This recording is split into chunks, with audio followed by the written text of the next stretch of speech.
Imagine ceci. Vous êtes accroupi derrière une colonne de marbre dans les salles les plus sacrées du Vatican. L'air est lourd d'encens et de quelque chose de bien plus enivrant. Nous sommes en l'an 1101 et à travers les ombres projetées par les candélabres vacillants, vous êtes témoin de ce que nul regard ne devrait jamais voir entre ces murs saints. Le froissement de la soie glissant sur la pierre se mêle à des rires qui résonnent dans des couloirs où marchaient autrefois les saints.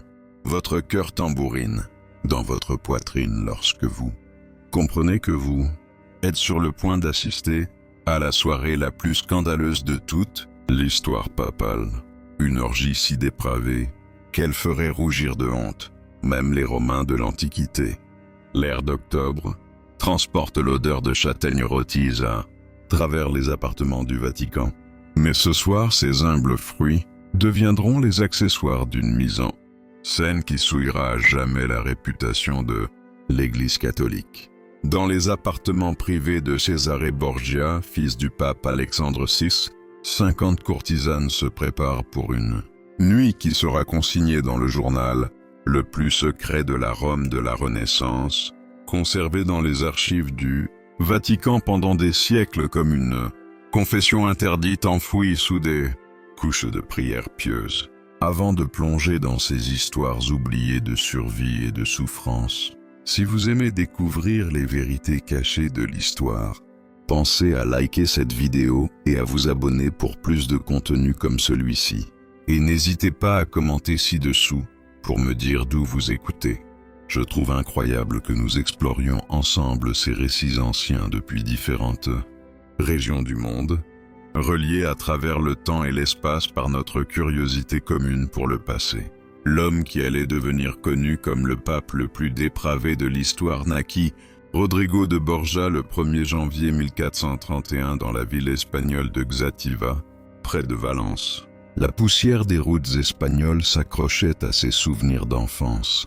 Mais le destin devait le porter bien loin de ses débuts modestes, jusque dans les couloirs de marbre du pouvoir pontifical. Son oncle, Alfonso de Borja, avait déjà commencé à gravir les échelons ecclésiastiques. Et lorsque Alfonso devint le pape Calixte III en 1455, le destin du jeune Rodrigo fut scellé comme un seau de cire sur une bulle papale. À 25 ans, Rodrigo fut nommé diacre cardinal. Non par vocation divine ni par dévotion spirituelle, mais grâce à l'antiquaire du népotisme qui parcourait les veines de l'Église comme le poison dans le corps d'un mourant. Le jeune Espagnol arriva à Rome avec la faim dans le regard et l'ambition brûlant dans sa poitrine, prêt à dévorer toutes les opportunités que la ville éternelle pouvait offrir. Rome à la fin du XVe siècle était une cité de contradictions qui aurait fait pleurer Dante de reconnaissance. Le jour, les pèlerins s'agenouillaient avec dévotion devant les autels dorés, leurs prières s'élevant vers le ciel comme une fumée. La nuit, ces mêmes rues étaient le théâtre de transactions qui rendaient les marchands de chair plus riches qu'ils ne l'auraient jamais imaginé. La cour pontificale était devenue un marché où tout, y compris le salut lui-même, portait une étiquette de prix écrite en ducats d'or. Rodrigo Borgia comprenait ce monde mieux que quiconque. Il accumulait la richesse avec la précision méthodique d'une araignée tissant sa toile, collectionnant des bénéfices ecclésiastiques à travers l'Europe comme un marchand, amassant des pierres précieuses. Son mode de vie était celui d'un prince de la Renaissance plutôt que celui d'un homme de Dieu. Banquet somptueux, palais magnifique, et une succession de maîtresses qui lui donnaient des enfants avec la régularité d'une récolte saisonnière. La plus importante de ces relations fut celle avec Vanozza Catanei, une noble romaine dont la beauté n'était égalée que par sa capacité à naviguer dans les eaux traîtresses de la politique pontificale. Entre l'an 1474 et l'an 1482, elle donna à Rodrigo 4 enfants qui allaient devenir des figures centrales du sombre drame sur le point de se dérouler. Juan, Cesare, Lucrezia et Goffredo. Chaque enfant représentait une pièce d'échec dans le grand jeu de pouvoir de Rodrigo, leur vie sacrifiée sur l'autel de l'ambition dévorante de leur père.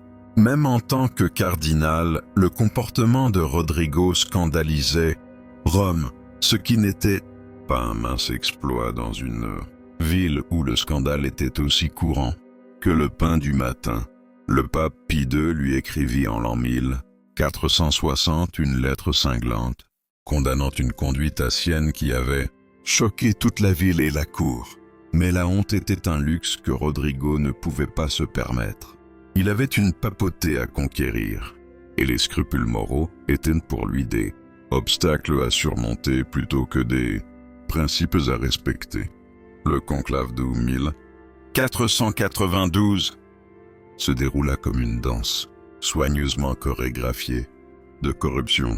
À huis clos dans la chapelle Sixtine, sous le futur chef-d'œuvre de Michel-Ange, 23 cardinaux se réunirent pour choisir le prochain vicaire du Christ. L'or changeait de main avec la fluidité de l'eau. Les promesses se murmuraient comme des prières, et les bénéfices étaient distribués comme des hosties. Lorsque la fumée se dissipa enfin le 11 août 1492, Rodrigo Borgia apparut comme le pape Alexandre VI, une victoire obtenue grâce à ce que les contemporains reconnaissaient ouvertement comme de la simonie, l'achat et la vente de charges sacrées. Contre toute attente, les Romains célébrèrent. Ils s'étaient habitués à leur cardinal espagnol et anticipaient un pontificat de magnificence et d'énergie. Des feux de joie illuminèrent les 7 collines. Des processions brandissant des torches serpentèrent à travers les rues antiques et des arcs de triomphe s'élevèrent comme des prières matérialisées, en pierre et en bois. Le couronnement du nouveau pape à la basilique Saint-Pierre, le 26 août, fut accueilli par ce que les observateurs appelèrent la plus grande ovation jamais reçue par un pontife. Alexandre VI commença son règne par des mesures qui semblaient annoncer une réforme. Il rétablit l'ordre dans les rues de Rome, où plus de 200 assassinats avaient eu lieu en seulement quelques mois avant son élection. Il créa des districts dotés de magistrats chargés de maintenir la paix, et il recevait lui-même les plaintes tous les mardis, rendant justice avec ce que les observateurs de l'époque saluaient comme une efficacité admirable. Pendant un bref moment, il sembla que la providence divine avait placé le bonhomme sur le trône de Saint-Pierre, mais le pouvoir, comme le vin, révèle le caractère plutôt qu'il ne le crée. Les réformes initiales d'Alexandre furent éclipsées par sa poursuite acharnée d'avancement pour ses enfants, en particulier pour ses fils Joan et Césarée. L'un fut nommé duc de Gandia en Espagne et marié à une cousine du roi d'Espagne. Césarée, bien qu'il n'ait que 18 ans, fut nommé au prestigieux archevêché de Valence, puis élevé à des charges cardinalices qu'il considérait comme des tremplins plutôt que comme des vocations sacrées. Les appartements pontificaux sous le règne d'Alexandre devinrent un théâtre où le sacré et le profane exécutaient un ballet obscène. Les dîners s'étiraient tard dans la nuit, accompagnés de divertissements qui repoussaient les limites du comportement acceptable, même selon les standards de la Renaissance. La maîtresse d'Alexandre, Julia Farnèse, connue dans tout Rome sous le nom de Julia la Belle pour sa beauté extraordinaire, circulait dans les couloirs du Vatican aussi librement que n'importe quel cardinal. Sa présence rappelait constamment que les vœux spirituels du pape avaient été piétinés au profit de désirs terrestres. Johann Burchard arriva dans ce monde de contradictions en observateur méticuleux, armé d'une plume et d'une mémoire impitoyable. Né vers l'an 1450, le prêtre avait étudié le droit canonique et gravi les rangs ecclésiastiques jusqu'à devenir le maître des cérémonies pontificales, un poste qui lui offrait un accès intime aux moments les plus secrets de la vie papale. À partir de l'année 1483, sous le pape Sixte IV, Burchard tint ce qu'il appelait son Liber Notarum, un journal détaillé qui consignait aussi bien les cérémonies grandioses que la conduite scandaleuse de 5 papes différents. Burchard n'était pas un romantique. Il possédait l'âme d'un comptable et l'œil d'un greffier de cour. Ses écrits manquent des envolées stylistiques des chroniqueurs de son époque, mais ils portent le poids de la vérité précisément en raison de leur ton sec et factuel. Il consignait les cérémonies pontificales avec la même précision qu'il accordait aux scandales pontificaux, créant un dossier documentaire qui finirait par mettre mal à l'aise même les archivistes les plus aguerris du Vatican.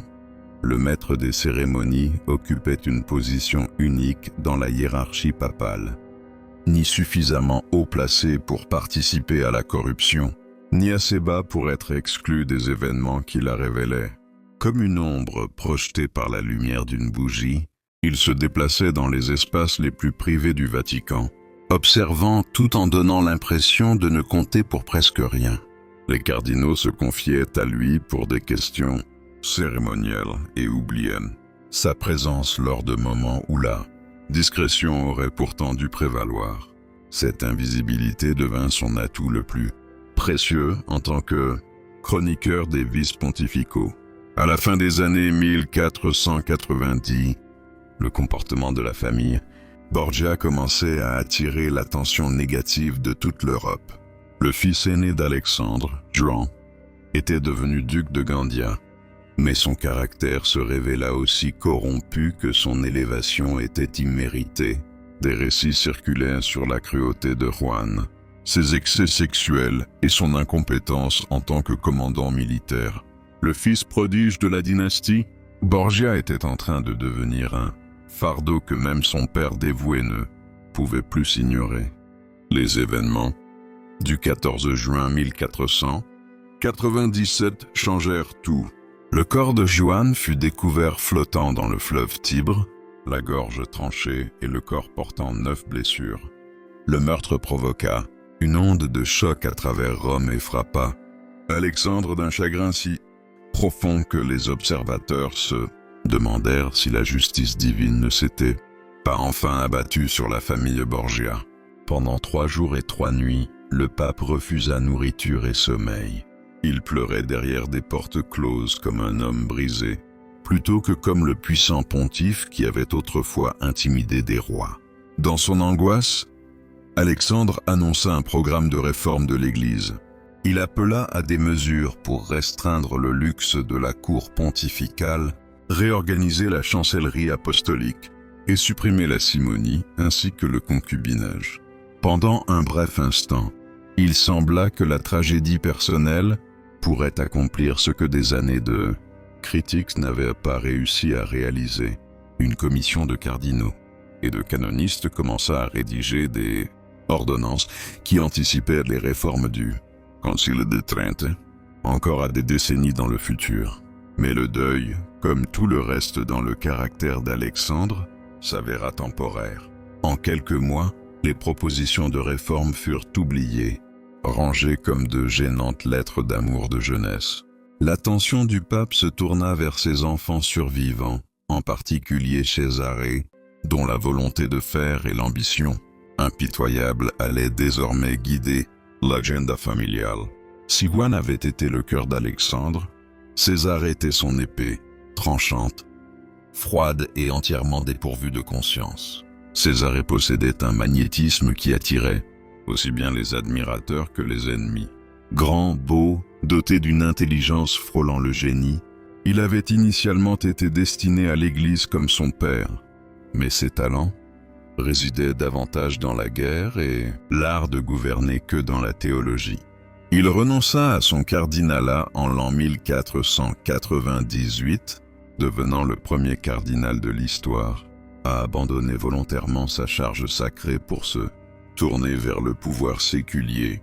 Le paysage politique de l'Italie offrait à César des opportunités qui auraient mis au défi l'imagination même de Machiavel. Le roi de France, Louis XII, avait besoin de l'approbation papale pour l'annulation de son mariage, alors que divers duchés italiens se présentaient comme des proies faciles pour un commandant.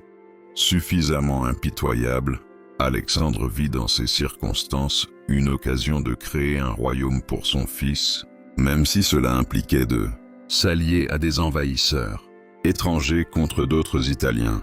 Grâce à une combinaison de sièges, d'assassinats et de manipulations politiques, Césarée se tailla un domaine dans le centre de l'Italie, faisant de lui l'un des hommes les plus puissants d'Europe. Ses méthodes furent si efficaces que Niccolò Machiavel s'en inspira plus tard pour son œuvre, le prince admirant la capacité de Césarée à combiner cruauté et efficacité dans la poursuite d'objectifs politiques. Mais un tel succès nécessitait des ressources que même les coffres pontificaux ne pouvaient fournir facilement, poussant Alexandre à recourir à des méthodes de financement de plus en plus créatives. La vente d'indulgences, de charges ecclésiastiques et même de chapeaux de cardinaux devint systématique. Au cours des dernières années de son pontificat, les familles riches pouvaient acheter des positions ecclésiastiques pour leurs fils, achetant ainsi le salut en même temps que le statut social. Le collège des cardinaux s'agrandit non pas grâce au mérite spirituel, mais grâce à la contribution financière, Alexandre nommant 47 nouveaux cardinaux au cours de son règne. Chaque nomination représentait des milliers de ducats entrant dans le trésor pontifical et, en fin de compte, dans la caisse de guerre de Césarée. Rome, à cette époque, ressemblait à une ville occupée par ses propres dirigeants. La famille Borgia traitait les États pontificaux comme leur royaume personnel, Alexandre en patriarche et Césarée en prince héritier. Lucrèce, malgré la réhabilitation ultérieure de sa réputation, fut utilisé comme un outil politique dans des alliances matrimoniales servant les intérêts de la famille plutôt que son bonheur personnel. Son premier mariage avec Giovanni Sforza fut annulé pour cause d'impuissance. Lorsque les circonstances politiques changèrent, et elle fut rapidement mariée à Alfonso d'Este, qui fut plus tard assassiné, possiblement sur ordre de Césarée, lorsque cette alliance ne servait plus les intérêts des Borgia. Les appartements du Vatican durant ces années devinrent une scène pour des divertissements, de plus en plus élaborés, testant les limites du comportement acceptable même selon les standards de la Renaissance. Alexandre se délectait des spectacles théâtraux, des concerts musicaux et des dîners qui s'étendaient jusqu'aux profondeurs de la nuit. Les invités comprenaient des cardinaux, des ambassadeurs, des marchands fortunés et un assortiment de courtisanes dont la beauté n'avait d'égal que la discrétion ou son absence. Ces rassemblements servaient à plusieurs fins au-delà du simple divertissement. Ils étaient des démonstrations de richesse et de pouvoir pontifical, des occasions de négociations politiques et des terrains d'épreuve pour la loyauté des partisans d'Alexandre. Les cardinaux qui participaient au divertissement du pape étaient impliqués dans son comportement, ce qui les rendait réticents à le critiquer ou à le trahir. Ceux qui refusaient les invitations se signalaient comme ennemis potentiels, exposés au type de représailles qui avait frappé tant d'adversaires des Borgia. L'automne de l'an 1501 trouva la famille Borgia à l'apogée de son pouvoir et peut-être de sa corruption. César avait achevé avec succès sa conquête de la Romagne, récoltant les louanges des observateurs militaires de toute l'Europe. Alexandre avait surmonté diverses crises politiques, y compris l'invasion de Charles VIII et les conflits persistants avec les familles nobles rivales. L'année jubilaire de l'an 1500 avait attiré des centaines de milliers de pèlerins à Rome, remplissant à parts égales le trésor pontifical et les bordels de la ville. C'est dans cette atmosphère de triomphe et de déchéance morale que Cesare Borgia conçut ce qui allait devenir connu sous le nom de banquet des châtaignes. La motivation exacte de l'événement reste floue. Était-ce une célébration, un théâtre politique, ou simplement l'aboutissement logique d'années de comportement de plus en plus scandaleux? Les sources contemporaines proposent diverses explications, mais s'accordent sur les faits essentiels qui auraient choqué même les observateurs les plus aguerris des vices pontificaux. Le 31 octobre 1501, la veille de la Toussaint, lorsque la frontière entre le sacré et le profane était traditionnellement considérée comme la plus mince, la date avait peut-être été choisie délibérément, ou il se peut qu'il s'agisse d'une simple coïncidence si l'orgie papale la plus infâme de l'histoire eut lieu une nuit où l'on disait que les fantômes erraient librement parmi les vivants. Dans les deux cas, le symbolisme était parfait. Lors d'une nuit dédiée à la mémoire des morts, la famille Borgia s'apprêtait à commettre des actes qui anéantiraient ce qu'il restait de la dignité pontificale. Les appartements de Kizicra au Vatican occupaient une partie du palais pontifical, magnifiquement décoré par Pinturicchio pendant les premières années du règne d'Alexandre. Les murs fresqués représentaient des scènes de la mythologie classique et de l'histoire chrétienne, créant un arrière-plan ironique pour des événements qui n'appartiennent à aucune de ces traditions. Ces salles, conçues pour mettre en valeur la richesse et la sophistication culturelle du pape Borgia, allaient plutôt devenir le cadre d'une soirée qui incarnerait tout ce que les critiques reprochaient à la famille. La liste des invités pour la soirée révélait l'ampleur de la corruption que les Borgia avaient atteinte. Des cardinaux qui auraient dû passer la soirée en prière se mêlaient à des nobles romains dont la richesse avait acheté leur silence à propos de scandales pontificaux antérieurs. Des diplomates de diverses cours européennes assistaient, peut-être pour saisir une opportunité de recueillir des informations sur les intentions pontificales, ou peut-être simplement attirés par la curiosité de voir jusqu'où les Borgia poussaient les limites du comportement acceptable. Mais les véritables stars de la soirée étaient les 50 courtisanes que César avait réunies pour le divertissement de ses invités. Il ne s'agissait pas de prostituées ordinaires tirées des rues de Rome, mais de femmes sophistiquées qui maîtrisaient l'art délicat de procurer du plaisir tout en conservant la discrétion exigée par les hommes puissants. Beaucoup avaient déjà une expérience des divertissements pontificaux.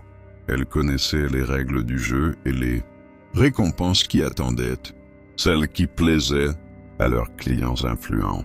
Johann Burchard, dans sa fonction de maître des cérémonies, était présent ce soir-là, non pas en tant que participant, mais en tant qu'observateur. Ses fonctions officielles l'obligeaient à être disponible pour toute cérémonie pouvant survenir, même lors de divertissements privés. Cette obligation professionnelle le plaçait dans la position idéale pour témoigner et consigner des événements que d'autres observateurs auraient peut-être préféré oublier. Son compte-rendu, rédigé en latin avec le détachement clinique d'un médecin légiste, conserve des détails qui éclairent à la fois les événements spécifiques de cette soirée et le climat moral plus large du pontificat d'Alexandre. Selon le registre méticuleux de Burchard, la soirée commença de manière suffisamment conventionnelle, avec un dîner servi dans les appartements privés de Cesare. Le repas comportait des délicatesses appropriées à la saison et au statut social des invités, accompagnés de vins des marchands pontificaux, soigneusement vieillis dans les caves romaines.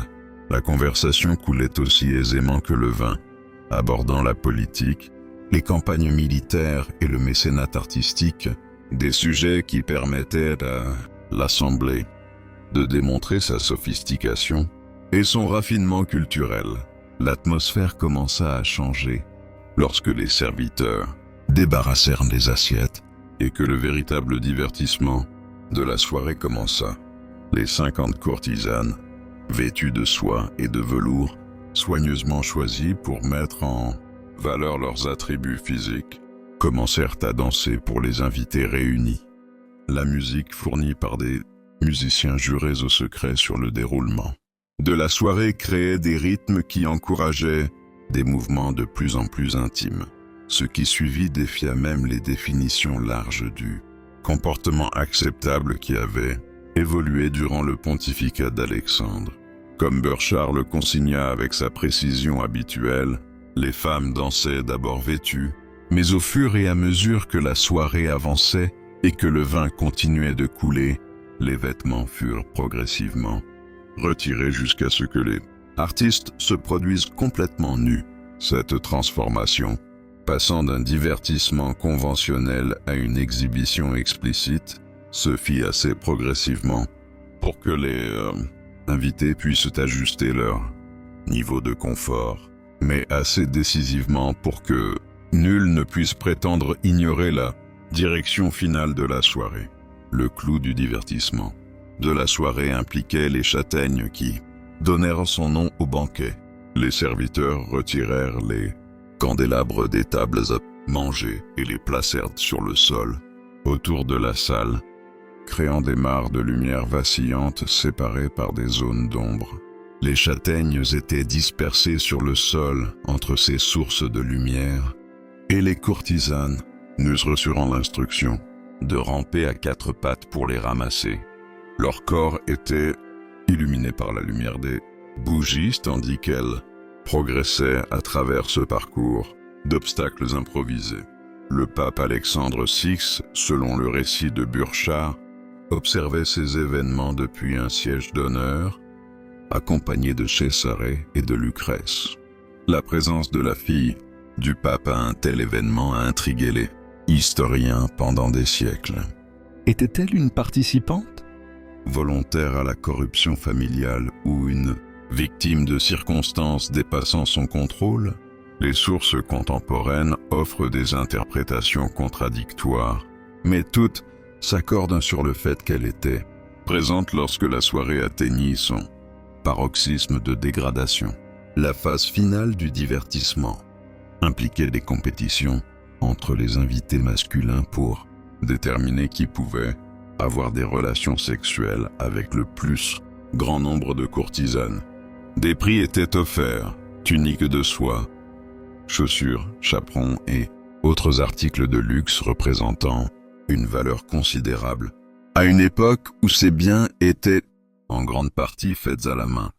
Les compétitions étaient menées publiquement, les serviteurs tenant le compte des performances de chaque participant, transformant la relation intime humaine en un spectacle destiné à l'amusement pontifical.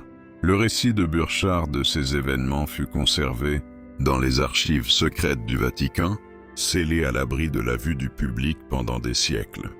Lorsque le pape Léon XIII ouvrit les archives aux chercheurs à la fin du XIXe siècle, il manifesta spécifiquement sa réticence à permettre l'accès à des documents susceptibles de nuire à la réputation d'Alexandre VI. Le fait qu'une telle prudence fût nécessaire, plus de 4 siècles après les événements décrits, témoigne du pouvoir durable du scandale que Burchard avait si soigneusement documenté. Le matin suivant le banquet des châtaignes, Rome semblait inchangée en surface, mais profondément altérée dans ses fondations spirituelles. Les pèlerins continuaient d'arriver pour assister aux messes à la basilique Saint-Pierre. Les cardinaux respectaient leurs emplois du temps de réunion et de cérémonie, et le pape lui-même se présentait aux audiences publiques, comme si rien d'extraordinaire ne s'était produit. Mais la connaissance des événements de la veille se répandait à travers le réseau de serviteurs, de gardes et de fonctionnaires subalternes de la ville qui avaient été témoins ou avaient entendu parler de l'orgie pontificale. La nouvelle du banquet se propagea au-delà de Rome via les correspondants diplomatiques d'ambassadeurs étrangers qui avaient soit assisté à l'événement, soit été informés par des sources fiables. Des lettres conservées dans les archives européennes documentent le choc et le dégoût des observateurs qui se croyaient immunisés contre toute surprise concernant le comportement pontifical. Même les représentants de souverains laïcs, dont les propres cours jouissaient d'une flexibilité morale considérable, exprimèrent leur étonnement devant ce qui s'était déroulé dans les enceintes sacrées du Vatican. Les implications politiques du scandale allaient bien au-delà des Question de morale personnelle. Des réformateurs à travers l'Europe, y compris des figures comme Gérald de Moavanarella à Florence, saisirent les rapports sur le banquet comme la preuve que la papauté elle-même était devenue irrémédiablement corrompue. Les appels à la tenue de conciles pour déposer Alexandre VI prirent une nouvelle urgence, soutenus par des récits détaillés de comportements qui semblaient confirmer les pires accusations portées contre le pape Borgia. La réponse d'Alexandre aux critiques fut caractéristiquement défiant. Plutôt que d'exprimer des remords ou de mettre en œuvre des réformes, il intensifia son soutien aux campagnes militaires de Césarée et continua à vivre avec les mêmes excès somptueux qui avaient caractérisé l'ensemble de son pontificat. Si quelque chose, le scandale semblait le libérer de toutes les contraintes qui avaient précédemment limité son comportement, comme si la reconnaissance publique de sa corruption le dispensait de maintenir même une respectabilité superficielle. Le banquet des châtaignes eut lieu vers la fin du pontificat d'Alexandre, mais il ne fut pas un incident isolé de défaillance morale. Au contraire, il représentait l'aboutissement logique d'années de corruption croissante qui avait transformé la cour pontificale en quelque chose d'irréconnaissable pour les générations antérieures de croyants chrétiens. Le sacré et le profane étaient devenus si intimement mêlés que les distinguer nécessitait un effort que peu étaient prêts à fournir.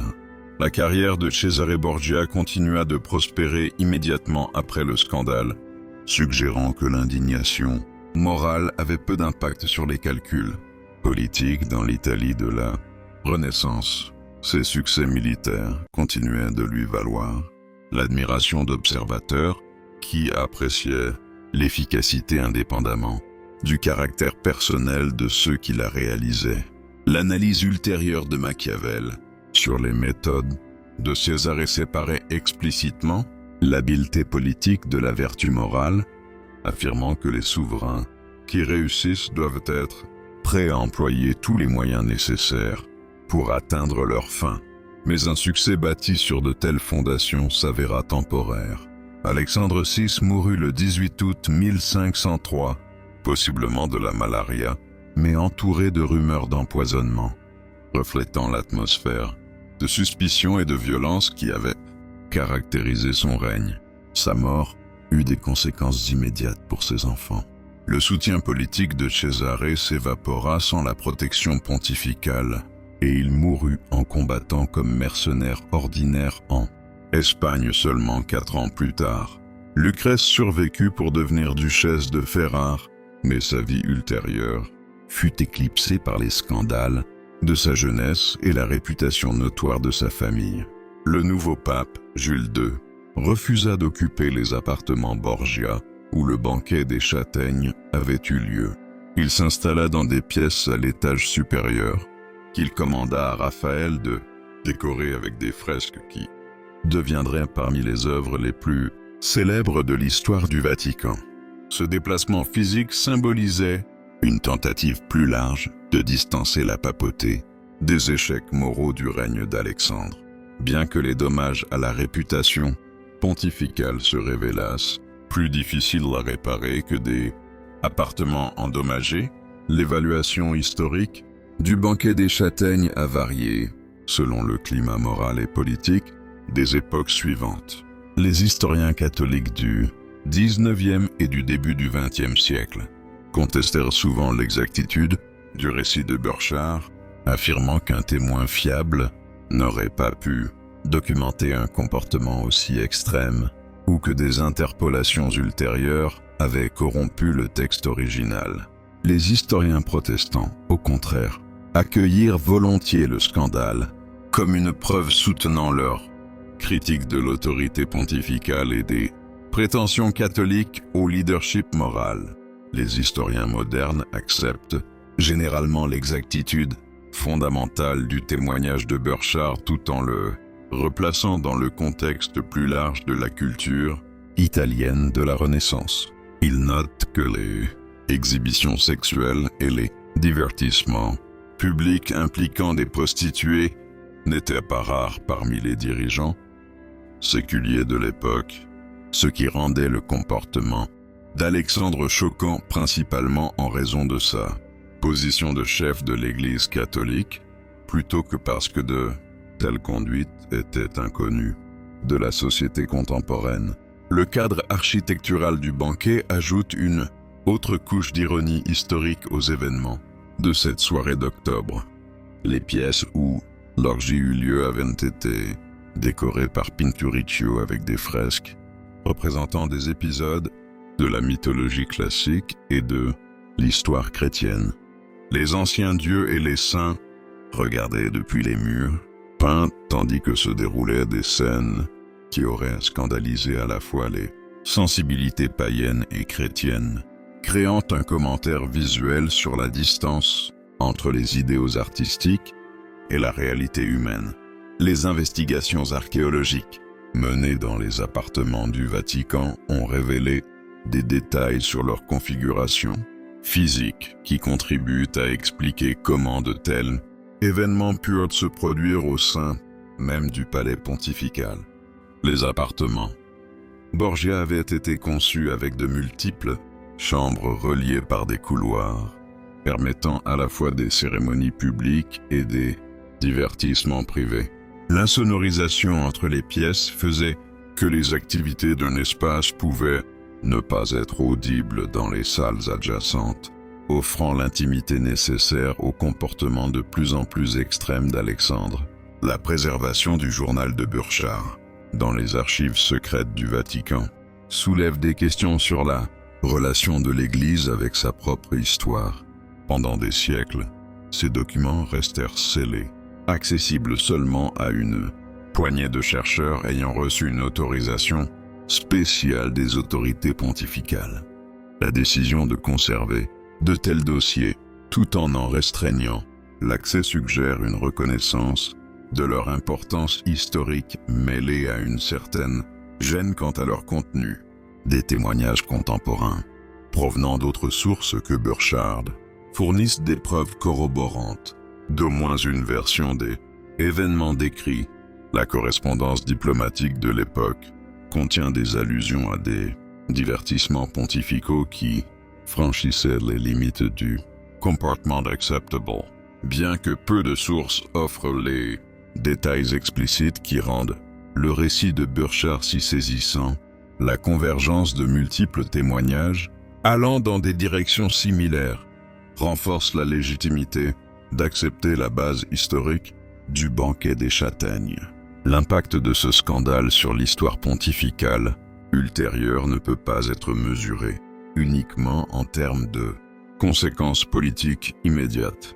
Le comportement d'Alexandre VI, culminant dans des événements tels que le banquet des châtaignes, offrait des arguments aux réformateurs protestants qui soutenaient que la papauté était devenue irrémédiablement corrompue. Les critiques que Martin Luther adressait à l'autorité pontificale gagnaient en crédibilité grâce à des exemples bien documentés de faillites morales au plus haut niveau de la hiérarchie ecclésiastique. La contre-réforme, qui commença au milieu du XVIe siècle, constitua en partie une réponse à des scandales comme le banquet des châtaignes. Les dirigeants de l'Église reconnurent que la réforme morale était nécessaire pour restaurer la crédibilité pontificale et contrer les critiques protestantes. L'accent mis par le Concile de Trente sur la discipline cléricale et sur la création de séminaires destinés à la formation des prêtres répondait aux problèmes qui avaient été spectaculairement révélés par la conduite d'Alexandre VI. Cependant, la réforme eut un coût qui dépassait le simple cadre des changements institutionnels. La magnificence baroque des cérémonies Pontificales Post-Tridentines représentait une tentative de restaurer la dignité de l'autorité papale par l'éclat visuel et un rituel soigneusement chorégraphié. Les divertissements spontanés qui avaient caractérisé la cour d'Alexandre cédèrent la place à des mises en scène formelles conçues pour mettre en valeur la majesté pontificale tout en réduisant les occasions de scandale. L'impact psychologique d'événements comme le banquet des châtaignes sur les participants et les observateurs demeure difficile à évaluer avec le recul historique. Pour les courtisanes qui se produisirent ce soir-là, l'expérience représentait probablement une obligation professionnelle plutôt qu'une dégradation personnelle. Leur position sociale faisait de ce type d'emploi une nécessité économique plutôt qu'un choix moral. Pour les responsables ecclésiastiques présents, la soirée pouvait signifier soit une participation volontaire à la corruption, soit une conformité forcée aux attentes pontificales, lesquelles s'accompagnaient de la menace de représailles professionnelles.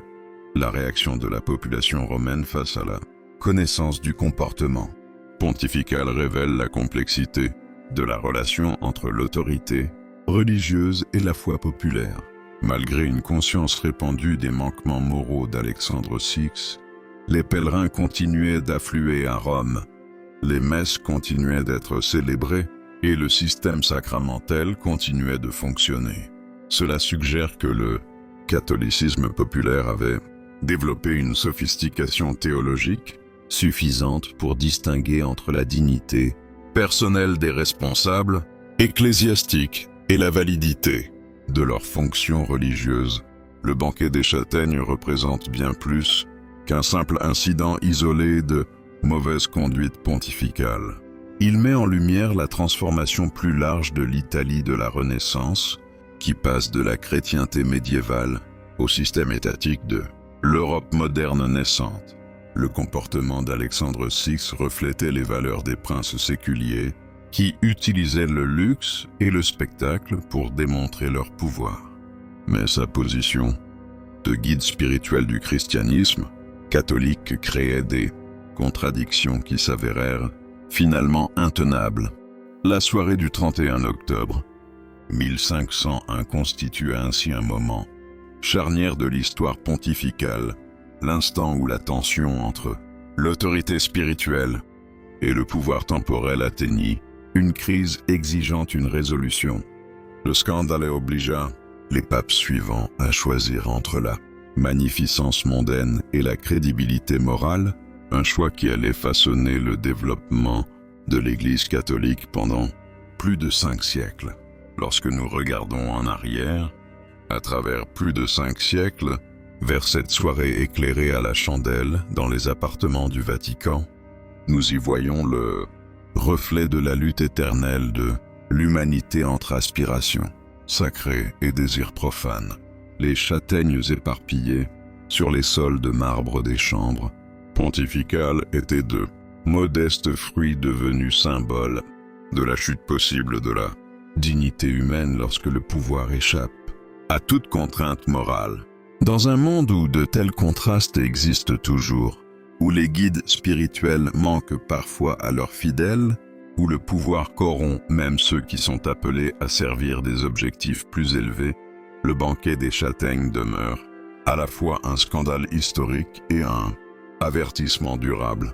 Les chandelles qui illuminèrent cette soirée devenue célèbre se sont éteintes depuis longtemps. Les participants se sont réduits en poussière dans des tombes romaines. Et les pièces mêmes où ces scènes eurent lieu exposent désormais des œuvres d'art inestimables devant des visiteurs révérencieux. Mais la prose latine soigneuse de Burchard préserve ces instants où la frontière entre le sacré et le profane s'effondra totalement. Lorsque le vicaire du Christ devint indiscernable du plus dissolu des empereurs romains, et lorsque des châtaignes dispersées sur des sols de marbre témoignèrent de la distance entre l'ambition humaine et l'appel divin. Au fond, c'est peut-être là la véritable signification de l'orgie interdite d'Alexandre Ve, VIe, non pas comme preuve d'une faute morale individuelle, mais comme un miroir reflétant l'éternelle capacité humaine à la fois pour la transcendance et pour la dégradation. La même espèce qui érigea des cathédrales vertigineuses et créa un art religieux sublime se rassembla également dans des chambres pontificales pour assister à des spectacle qui défiait les fondements même de l'autorité spirituelle. Les châtaignes éparpillées sur ces sols vaticans furent ramassées avant l'aube.